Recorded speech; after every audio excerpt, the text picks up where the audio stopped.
Outstanding Short Stories, selected and retold by G. C. Thornley. Penguin Readers, Level 5.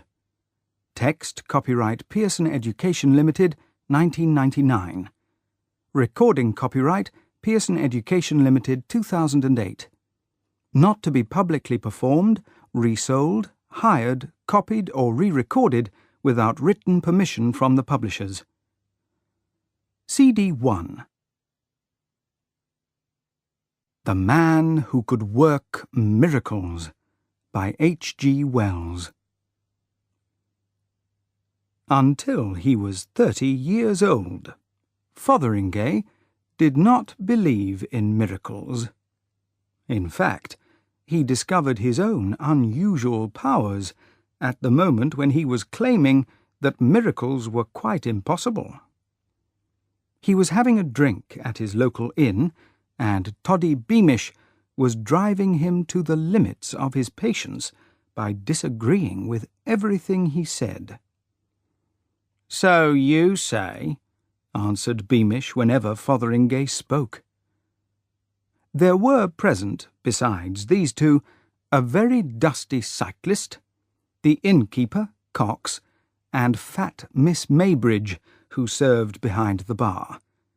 She was standing, with her back to Mr. Fotheringay, washing glasses.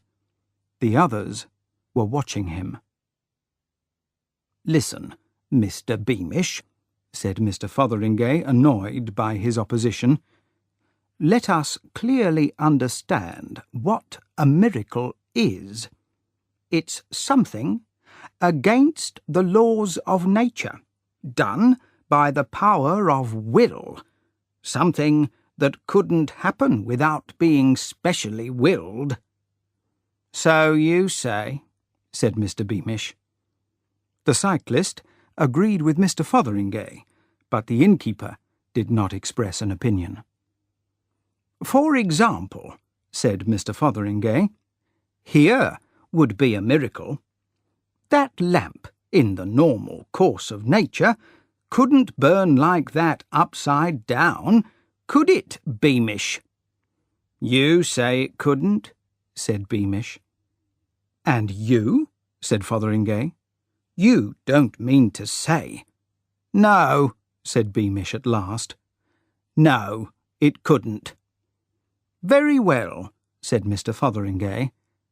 "Then here comes someone, perhaps myself, and stands here, perhaps, and says to that lamp, as I might do, collecting all my will, 'Turn upside down, without breaking, and go on burning steadily.'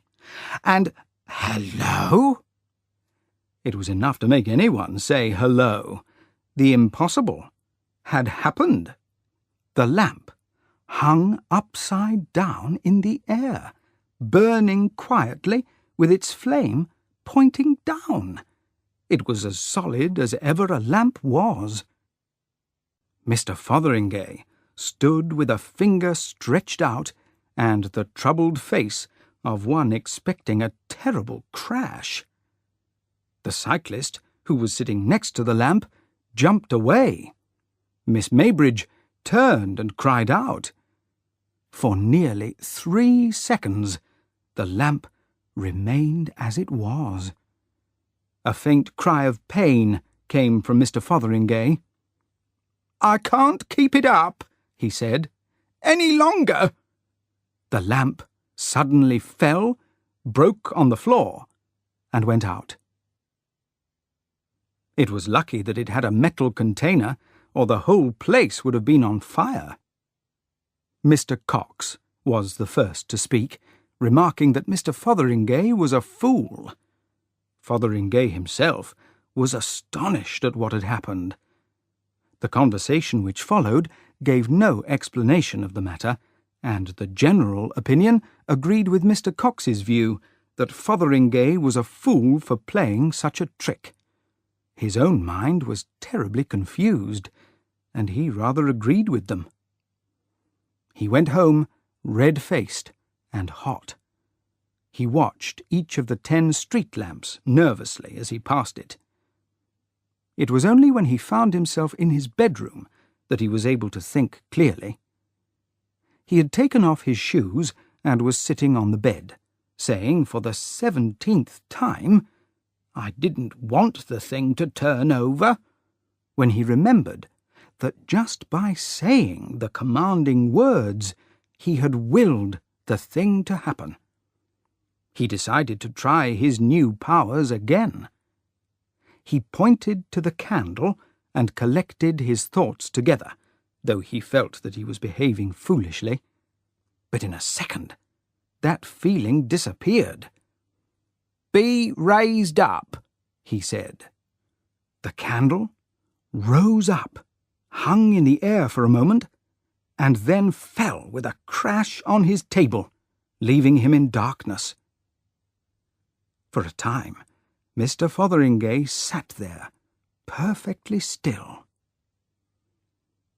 "It did happen," he said, "and how I'm going to explain it, I don't know."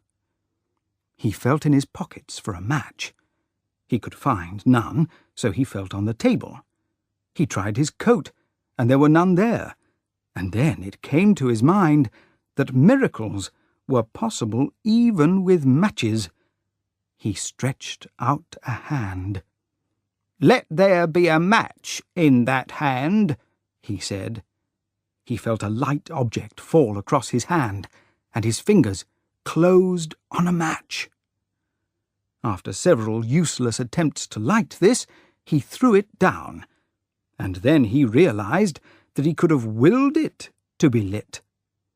He did so, and saw it burning on the table. He picked it up quickly, and it went out.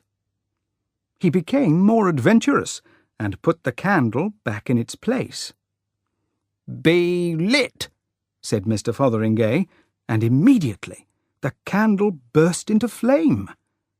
For a time he looked at it, and then he looked carefully into the mirror. "What about miracles now?" said Mr. Fotheringay, speaking to his own shadowed face. Mr. Fotheringay was becoming very confused. So far as he could understand, he had only to will things, and they would happen. After his first experiences, he wished to be more careful. But he lifted a sheet of paper into the air and turned a glass of water pink and then green, and got himself a new toothbrush. By the early hours of the morning, he had decided that willpower must be unusual and strong. The fears of his first discovery were now mixed with pride and thoughts of how he could use his powers to his advantage. He heard the church clock strike 1 and undressed in order to get into bed without further delay. As he struggled to undress, he had a wonderful idea.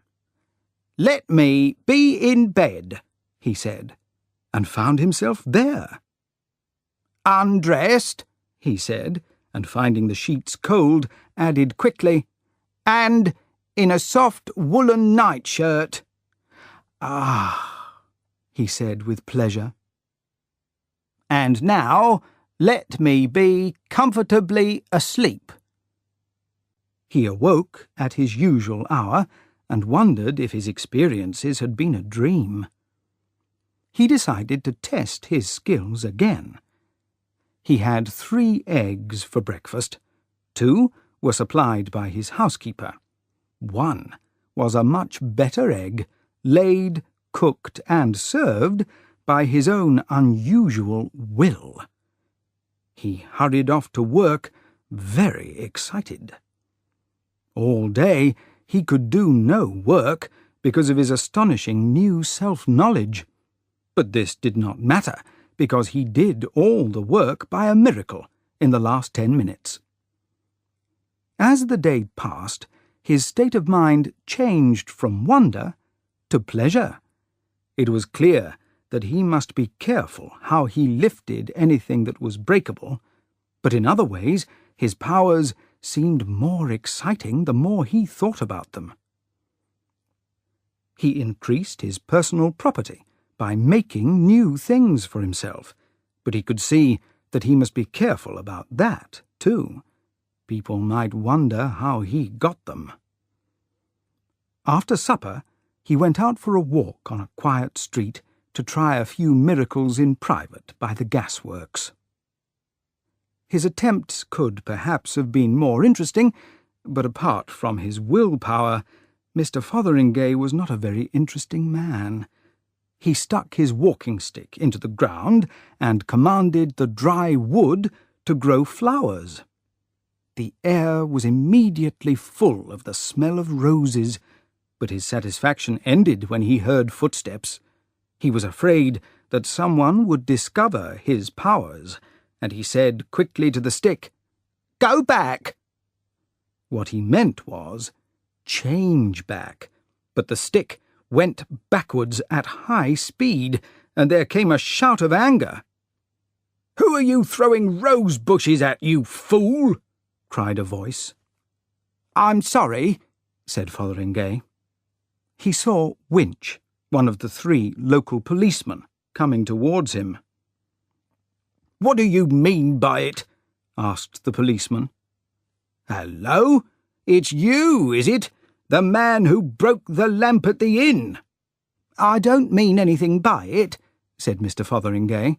"Nothing at all." "Why did you do it, then? Do you know that stick hurt?" For the moment, Fotheringay could not think why he had done it. His silence seemed to anger Mr. Winch. "You've been attacking the police, young man, this time. That's what you've done." "Listen, Mr. Winch," said Mr. Fotheringay, angry and confused. "I'm very sorry. The fact is—" "Well?" He could think of no answer except the truth. "I was working a miracle." "Working a—" "Listen, don't talk nonsense. Working a miracle. Really? Miracle? Well, that's very funny. You're the man who doesn't believe in miracles. The fact is, this is another of your foolish tricks. Now, I tell you—" But Mr. Fotheringay never heard what Mr. Winch was going to tell him. He realized that he had given his valuable secret to the whole world. He became violently angry and shouted, "Listen, I've had enough of this. I'll show you a foolish trick. Disappear! Go, now!" He was alone. Mr. Fotheringay performed no more miracles that night, and he did not trouble to see what had happened to his flowering stick. He returned to the town, afraid and very quiet, and went to his bedroom. "Good heavens," he said. "It's a powerful gift, an extremely powerful gift. I didn't mean to go that far. I wonder where Winch has gone." He sat on the bed and took off his shoes. He had a happy thought and sent the policeman to San Francisco, and went to bed. In the night, he dreamt of Winch's anger